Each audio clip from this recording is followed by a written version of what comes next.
pada saat ini di VTube itu mempunyai 3 fase. Tiga fase. Fase pertama itu adalah advertising, artinya periklanan. Terus fase yang kedua e-commerce, artinya transaksi jual beli secara elektronik. Terus yang ketiga adalah digital currency. Digital currency berarti ini mata uang. Mata uang bisa diartikan mata uang secara elektronik, artinya secara online. Artinya dia tidak berupa bentuk bahwa itu uang dan berupa bentuk, tapi nilai. Ada Jadi value-nya. Artinya saat ini value 1 koin itu adalah $1. $1 Amerika. Nah, di sini kalau yang namanya dana miring itu saya memberikan masukan, itu banyak yang japri saya. Artinya di seluruh Indonesia ini mungkin rata-rata ada yang japri dari Pekanbaru, dari Kalimantan, dari Sulawesi, apalagi dari Sumatera Selatan sendiri. Banyak ya. Nah, mereka itu merasa bahwa kenapa orang Kominfo ini betul-betulnya mau bergabung dan join di VTube. Menyangkut mungkin karena sebagai pegawai ASN dari mantan dari Kominfo ini, ya artinya saya menjelaskan sebelum saya masuk itu 1 bulan saya pertimbangkan analisis. Artinya betul-betul saya pertimbangkan. Karena bagian bidang ekonomi kan di bagian sandi apa namanya? Saya awalnya dari kepala bagian sandi dan telekomunikasi daerah. Itu terus 2017 saya pindah menjadi kepala bidang infrastruktur, teknologi informasi komunikasi, persandian dan keamanan informasi.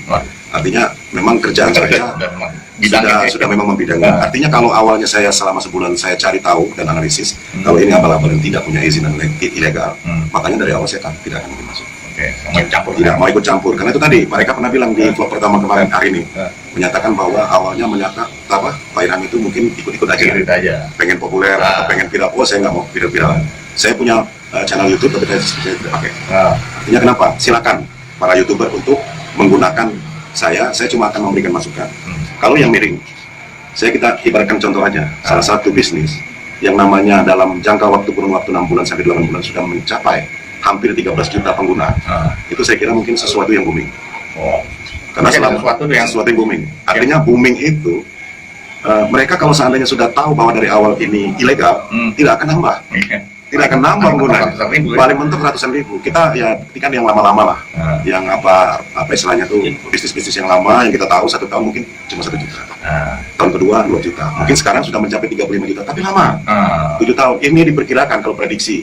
Secara analisis saya pribadi, kalau sudah sampai 6 bulan itu mencapai 13 juta, artinya 2021 akhir Desember 2021 bisa prediksi ya prediksi. Bukan ada yang bilang, tapi prediksi saya dengan meningkatnya per hari hampir 400.000 pengguna masuk. Artinya servernya nggak sedikit, dia harus berubah versi dari 210, 212, 214, 213, 214 sekarang yang terakhir. Itu menyatakan bahwa betul-betul servernya itu membuat big data ini supaya terangkum menjadi satu, sehingga ya kalau servernya yang abal-abal yang di bawah target yang istilahnya tuh yang tidak bisa merangkum 400.000 masuk, selesai. Jadi artinya silakan bagi yang punya nada miring, itu artinya kita tidak membatasi. Silakan, itu hak mereka, dan walaupun mereka bilang bahwa VTube itu negatif, silakan. Kita tinggal menunjukkan bahwa prediksi saya 2021 Desember itu pengguna sudah bisa mencapai 50 juta. Prediksi saya loh, pribadi loh. Amin. Jadi memang VTube ini kan salah satu kesempatan yang peluang yang buat di era masa begini, di era pandemi ini, manfaatkanlah gitu. Ini aplikasi ini bukan seperti yang diributkan harus ada izin dari OJK. Yang perlu kita luruskan, kalau OJK kan tugasnya Anda sebenarnya bisa saja mencari tahu melalui YouTube, karena OJK juga punya YouTube ya. Apa sih tugas dan wewenang OJK?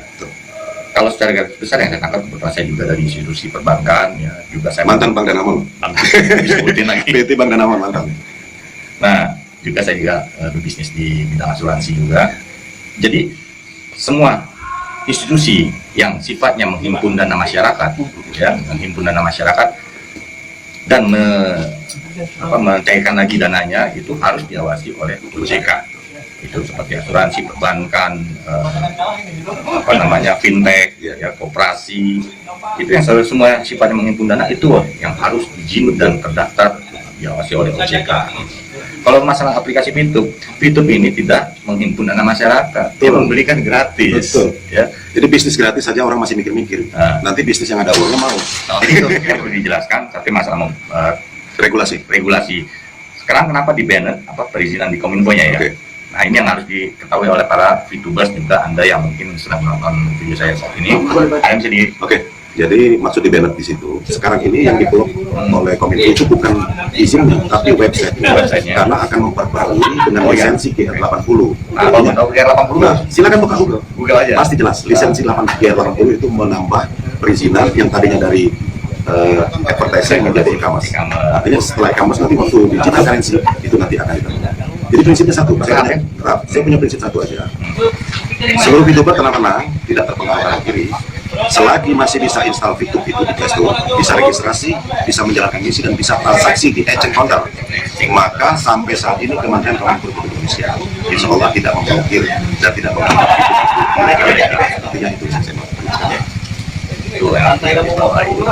Jadi Anda nggak sia-sia buang kuota nonton video saya ini, karena saya menampilkan orang yang memang lebih kompeten dalam hal ini menyampaikan pada YouTubers yang ada di Indonesia.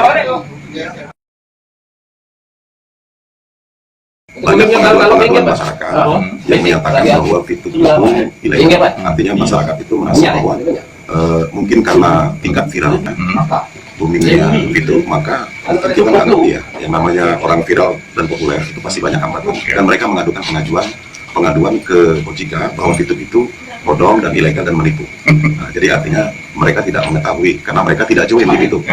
Harusnya sebelum dia ngomong ke OJK, dia join dulu, dia install dulu di Play Store. Kalau dia nggak suka diskusi, dia nggak suka uninstall. Tidak ada yang dirugikan. Uang dia tidak kita minta dan juga VTube tidak pernah meminta uang kepada seluruh. Tapi ngomong VTube dapat duit dari mana? VTube dapat duit yang pertama itu kalau kita install ke Play Store itu sudah dapat satu orang berapa, itu dikalikan 12 juta berapa juta. Itu artinya berapa harga YouTube yang kalau kita install itulah harga VTube. Nah, tuh salah satu jadi salah satu penghasilan dari PT Future Vitek ya, Vitek ini mendapatkan penghasilan sampai dari situ. Kita menginstal, itu baru dari belum nanti kalau iklan, belum lagi nanti masih masuk ke fase e-commerce, belum lagi nanti udah ada digital currency. Karena visi misi dari Vitek penghasilan, hiburan menjadi penghasilan dan arah ke depannya itu akan merebak sampai ke Asia Tenggara dan terakhir sampai ke Asia. Artinya nanti suatu saat, bukan tidak mungkin, orang beriklan di VTube itu tidak pakai dolar, tidak pakai uang kontan, tapi dia pakai poin. Saat ini satu poin $1. Artinya kalau currency-nya nanti sudah bergerak cepat, booming dan lain sebagainya, banyak yang akan beriklan di VTube, maka bisa jadi currency-nya naik. Satu poin bisa menjadi 3 sampai 5 dolar. Bisa jadi. Kenapa? Tingkat minat animonya sudah banyak dan orang itu tidak diminta uang untuk kirim untuk beriklan. Dia cuma cukup beli poin. Berarti suatu saat kalau Pak Reka punya perusahaan di Jepang, ya pengen beriklan di VTube karena ditonton sama 15 juta sekarang, berarti nanti suatu saat bisa 50 juta orang nonton. Itu kira-kira CEO yang Pak Reka yang ada di Jepang, begitu mau beli poin, bisa jadi dia klik nama saya sebagai penjual yang punya poin $10.000. Itu ya bayangannya kita di situ. Sampai sejauh itu. Jadi ya Anda baru-baru bergabung di VTube ini yang mungkin sekarang masih menganggap sepele, ya nggak apa-apa itu pilih jangan ya. Tapi kita kedepannya ya kami ini sebagai VTubers juga memiliki pandangan kedepannya seperti inilah. Inilah namanya bisnis di era digital, di era internet. Kita nggak bisa pungkiri lagi. Ya, ini yang terjadi. Nah, kita mau ikuti perubahan yang ada sekarang atau masih tetap dengan pola yang lama? Saya bisa tambahkan. Boleh. Yang pertama, ini sebetulnya VTube hadir di Indonesia sebagai tuan rumah. Karena plus 62 itu kan Indonesia, nggak ada plus 62 negara lain. Artinya, dengan adanya pandemi COVID-19, semua penduduk itu pada saat itu, di bulan Maret, itu dihimbau untuk di rumah saja. Apapun di rumah saja. Sekarang timbul VTube di tanggal 20 April 2020, 1 bulan COVID muncul, 1 bulan VTube keluar. Dengan kondisi orang itu nggak perlu cari duit keluar, cukup di rumah, apalagi ibu-ibu rumah tangga. Dia masak jam 8, dia perlu 1 kali nonton, jam 9 nonton lagi sampai jam 3 sore, itu udah selesai 10 iklan. Dan dia dapat dengan gratis yang dia regis $0,3 per hari. Artinya dia gunakan posisi manual, tidak strategi fast track, dia jalankan dengan gratis 0,3 per hari. 34 hari dia dapat $10 loh. 34 siapa yang mau ngasih?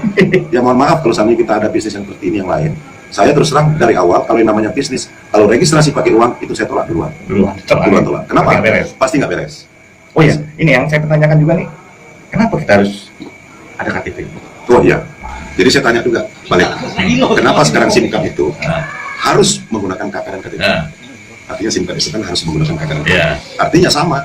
Orang itu kalau tidak mau abal-abal pasti dia minta KTP. Kecuali kalau sampai dia minta nomor PIN ATM itu ditolak, pasti bukan dari VTube. Pasti bukan dari VTube. Kalau dari VTube cuma 2. 1 minta nama banknya, 2 minta nomor rekening bank. Di luar itu sudah bebas. Artinya ini sama dengan kita bikin SIM card baru. Kalau kita beli kartu apapun, pasti diminta untuk registrasi. Kalau nggak ada nik KTP atau nik KK itu tidak akan bisa masuk. Nah, Dan registrasi tidak bisa. Nah juga sebagai tambahan juga, ini sebagai jaminan pihak Fitur kepada pihak ketiga nanti, apakah benar penggunanya ada orangnya gitu loh. Ya. Dengan dasar tadi legalitas dari identitas KTP ya, jadi sudah terbentuklah bahwa ini loh audiens yang dimiliki oleh Fitur ini sudah sekian juta orang gitu ya. Nah, jadi itu sebagai gambaran buat teman-teman Fitur pun juga Anda yang saat ini sedang mencari tahu ataupun pengen tahu lebih banyak tentang Fitur. Ya inilah yang bisa kami sampaikan ya, dalam video ini. Pernah Ya, sebagai yang membidangi infrastruktur, teknologi dan informasi komunikasi. Sebagai referensi, jika ada orang yang menanyakan ya silakan nanti bisa mengisinya di komentar di dalam video saya ini.